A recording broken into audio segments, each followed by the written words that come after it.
Fashionable बहू, संस्कारी ननद। शोभा की इकलौती बेटी साहिल ने एक फैशनेबल लड़की विभा से लव मैरिज कर ली और उसे अपने घर ले आया। उसकी माँ ने दोनों को देखा तो बोलने लगी, अरे साहिल, ये किस नाटक वाले को ले आया तू? और इसने ये इतने छोटे कपड़े क्यों पहन रखे हैं? माँ, ये नाटक वाली नहीं, आपकी बहू है। मैंने इससे शादी कर ली है। विभा, माँ के पैर छुओ। कम ऑन साहिल, मैं किसी के पैर नहीं छू सकती। विभा, ये हमारा कल्चर है, घर के बड़ों के पैर छूते हैं। ओके साहिल। विभा जैसे ही शोभा के पैर छूने के लिए झुकी तो शोभा ने उसे डांटते हुए कहा, चल हट यहाँ से, दूर हो जा मेरी नजरों से। न जाने कहाँ से इसे उठा लाया है। तेरे लिए लड़कियों की कमी थी क्या, जो ऐसी लड़की को ले आया? हमारे घर के संस्कारों के बारे में तो सोच लेता, लोग क्या कहेंगे? माँ, आप भी कैसे पुराने जमाने की बात कर रही हो? आप कपड़ों और भाषा से किसी के संस्कारों को जज नहीं कर सकती। साहिल ने अपनी माँ को समझाने की बहुत कोशिश की, लेकिन वो कहाँ कुछ मानने वाली थी। शोभा अपनी बहू के कपड़ों और स्टाइल की वजह से हमेशा उसके कैरेक्टर पर टिप्पणी करती रहती। एक दिन विभा अपनी सास के लिए चाय बनाकर लाई। गुड मॉर्निंग मॉम, ये आपकी टी। ऐ छोरी, तुझ में संस्कार नाम की चीज है या नहीं? गुड मॉर्निंग ना बोला कर मुझे। हमारे यहाँ बहुएं पैर छूती है और तूने ये कैसे कपड़े पहने? देख जरा मेरी बेटी रानी को, सीधे सादे कपड़े पहनती है वो। मॉम, आपकी बेटी को फैशन की बिल्कुल भी नॉलेज नहीं है। उसी तो आप तंबू भी दे देंगी ना तो वो तंबू भी पहन लेंगी। देखो माँ, भाभी कैसे मेरा मजाक उड़ा रही हैं। रानी, मैं तुम्हारा मजाक नहीं उड़ा रही, मगर जरा देखो खुद को कैसी लग रही हो। तुम्हें फैशन का बिल्कुल भी सेंस नहीं है। कुछ तो लड़कियों वाली हरकतें किया करो। चलो कोई बात नहीं, मैं आ गई हूँ ना, सब सिखा दूंगी। इतना कहकर विभा वहां से चली जाती है और रानी सोचने लगती है, भाभी आपने मेरा मजाक उड़ाकर अच्छा नहीं किया। अब देखो मैं कैसे आपको इस घर से बाहर निकालती हूँ।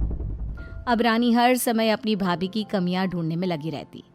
रानी की माँ तो विभा से नफरत करती ही थी, लेकिन घर से निकालने के लिए जरूरी था कि साहिल भी विभा से नफरत करे। एक दिन घर में पूजा हो रही थी। घर के सभी सदस्य पूजा में शामिल हुए, लेकिन विभा नहीं हुई। जब पूजा खत्म हुई तो रानी ने कहा, भैया माना कि भाभी फैशनेबल हैं, लेकिन इसका मतलब ये तो नहीं कि वो भगवान में बिल्कुल आस्था ना रखे। उन्हें पूजा में तो आना चाहिए था ना। हाँ बेटा, तूने अपनी मर्जी से शादी तो कर ली, अब अपनी मॉडल बहू को घर के तौर तरीके तो सिखा दे। अपनी बहन और माँ की बात सुनकर साहिल विभा के पास गया और उससे कहने लगा, विभा, आज घर में पूजा थी, तुम क्यों नहीं आई पूजा में? पता है लोग कितनी बातें बना रहे थे। माय डियर हस्बैंड, इतना गुस्सा क्यों हो रहे हो? जरूरी नहीं कि भगवान को खुश करने के लिए पूजा में शामिल होना पड़े। जब भगवान को दिल से याद कर लो ना तो बस उसी समय होगी उनकी पूजा। विभा, तुम शब्दों के जाल में मुझे मत फंसाओ। मैं जानता हूँ तुम इन सब चीजों को नहीं मानती, लेकिन तुम माँ की खुशी के लिए ही चली जाती। कम ऑन डार्लिंग, तुम तो छोटी सी बात को खींच रहे हो। मुझे पूजा में जाने से कोई प्रॉब्लम नहीं थी। मुझे किसी ने बताया ही नहीं पूजा के बारे में। अगर माया रानी बता देती तो मैं चली जाती। इसी तरह दोनों में काफी देर तक बहस चलती रही। अब विभा की ननद और सास किसी न किसी बात पर दोनों का झगड़ा करवाती रहती। जो भी शोभा के घर आता तो वो उसके सामने अपनी बेटी और बहू की तुलना करती। एक दिन उनके घर पर उनकी पड़ोसन आई। शोभा बहन, कैसी हो? कहाँ है आपकी फिरंगी बहू? अरे घूम रही होगी आधे कपड़े पहनकर कहीं। जब से आई है जीना हराम कर दिया है। शोभा बहन, वैसे जो भी हो, आपके बेटे साहिल ने ऐसी लड़के से शादी करके सही नहीं किया। आपके घर में सब कितने संस्कारी हैं। आपने अपनी खुद की बेटी की कितनी अच्छी परवरिश की है, और आपकी बहू, उसके तो पूरे मोहल्ले में चर्चे हैं। हाँ बहन, बात तो सही कह रही हो।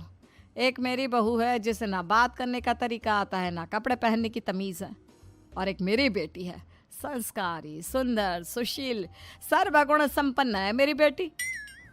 आप तो जल्द से जल्द बस अपनी बेटी की शादी करने के बारे में सोचो। कहीं ऐसा ना हो कि आपकी बहू के चक्कर में आपकी बेटी से कोई शादी ही ना करे। पड़ोसन की बात शोभा के दिमाग में बैठ जाती है और वो रानी के लिए रिश्ता ढूंढना शुरू कर देती है। एक दिन शोभा की तबीयत अचानक खराब हो जाती है। माँ, क्या हो गया है आपको? आप दिन भर अपने कमरे में लेटी क्यों रहती हो?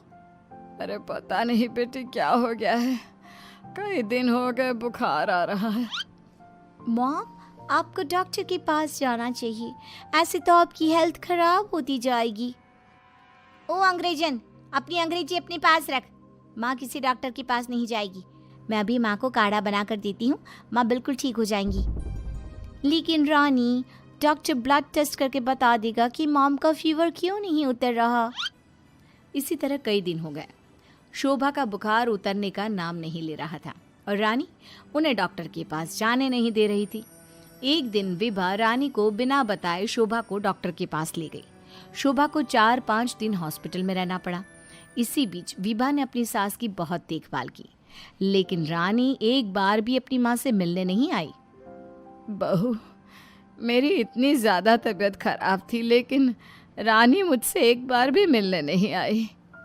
डोंट वरी मॉम, घर में कोई नहीं है ना, तो वो घर में ही रहती है। अब डॉक्टर ने बोला है कि आप घर आ सकती हैं, तो आप ज़्यादा सोचिए मत। अब शोभा को पहली बार अपनी बेटी और बहू के संस्कारों के बीच का अंतर पता चला। शोभा अपनी बहू को प्यार करने लगी। एक दिन शोभा ने विभा से कहा, बहू, आज शाम को लड़के वाले रानी को देखने आ रहे हैं।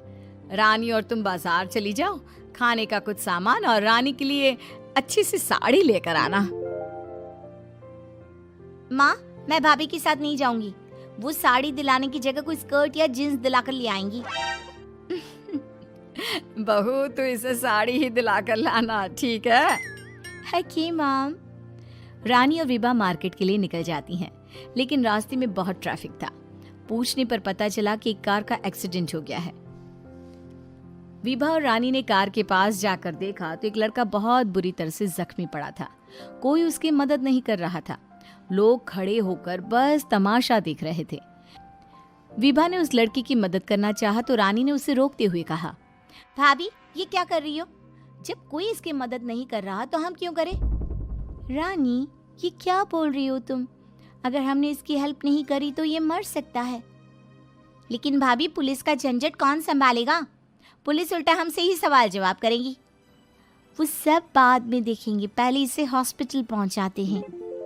विभा और रानी उस लड़के की जान बचा लेती हैं और उन्हें घर आने में देर हो जाती है। शोभा उनसे पूछती है, तुम दोनों को इतनी देर क्यों हो गई आने में? देखो शाम होने वाली है, लड़के वाले किसी भी समय आते होंगे। माँ, आपकी लाडली बहू की वजह से देर हो गई। मुझे आज पता चला भाभी को समाज सेवा का शौक भी है। रानी ने पूरी बात अपनी माँ को बता दी। शोभा ने बहू को डांटने की जगह उसकी तारीफ की। वो तीनों बात कर ही रहे थे, तभी साहिल वहां आकर कहता है, माँ, जो लड़का रानी को देखने आने वाला था उसका एक्सीडेंट हो गया है। क्या? ये तो बहुत बुरा हुआ। ठीक तो है ना वो? हमें जल्दी उसे देखने जाना चाहिए। माँ, वो ठीक है, उसके घर वाले बता रहे थे कि 2 लड़कियों ने उसे हॉस्पिटल पहुंचाया है। अगर वो उसे वक्त पर हॉस्पिटल ना लेकर जाते तो उसका बचना मुश्किल था। 2 लड़कियों ने? डार्लिंग, हमने भी आज एक लड़की का हॉस्पिटल पहुंचाया था। कहीं ये लड़का वही तो नहीं जो रानी से मिलने आ रहा था?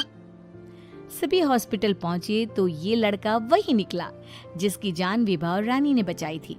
सब ने दोनों की बहुत तारीफ की। रानी ने अपनी भाभी से माफी मांगते हुए कहा, भाभी, मुझे माफ कर दो। मैंने हमेशा आपको गलत समझा। अगर आप ना होती तो मैं कभी भी किसी अनजान आदमी की मदद ना करती।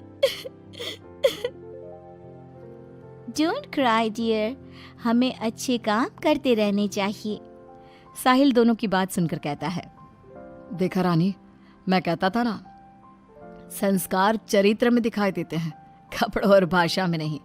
इसीलिए कभी किसी के कपड़े देखकर उसका कैरेक्टर सर्टिफिकेट नहीं बनाना चाहिए।